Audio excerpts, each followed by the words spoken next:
গেল ৯ আগস্ট কলকাতার আরজিকর হাসপাতালে এক নারী চিকিৎসককে ধর্ষণ ও হত্যার ঘটনায় তোলপাড় গোটা ভারত। ক্ষোভের আগুনে ফুঁসছেন সর্বস্তরের মানুষ।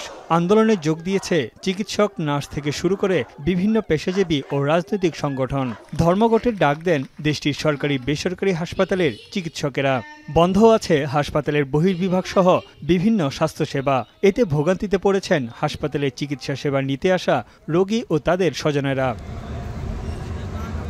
তবে সবচেয়ে বেশি বিপাকে পড়েছেন বাংলাদেশ থেকে চিকিৎসা নিতে যাওয়া রোগীরা। প্রতিদিনই বহু বাংলাদেশি পশ্চিমবঙ্গ সহ ভারতের বিভিন্ন রাজ্যে ছুটে যান চিকিৎসার উদ্দেশ্যে। দেশটির চিকিৎসা খাতের টালমাটাল পরিস্থিতিতে সেবা পাচ্ছেন না অনেকেই। বাধ্য হয়ে চিকিৎসা শেষ না করেই দেশে ফিরতে হচ্ছে অনেককে। কলকাতায় গাঞ্জামের কারণে, অশান্তির কারণে আমি কলকাতাতে যেতে পারিনি। আমি আমার দেশে ফিরে যাচ্ছি। আবার ভারতে একটু সমস্যা হচ্ছে, কিন্তু এর থেকে আরও ভালো পরিষেবা আগে পেতাম। ডাক্তাররা আসছে না, আগে যেমন পেতাম তেমন পাচ্ছি না।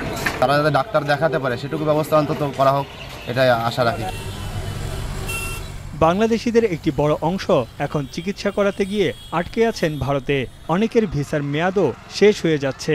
এছাড়া চিকিৎসকদের না পেয়ে তাদের অপেক্ষা করতে হচ্ছে দিনের পর দিন। এতে গুনতে হচ্ছে বাড়তি খরচও। এমন পরিস্থিতিতে চলমান সংকট কাটিয়ে উঠে দ্রুত পরিস্থিতি স্বাভাবিক হবে বলে প্রত্যাশা সংশ্লিষ্টদের। এখন কলকাতা।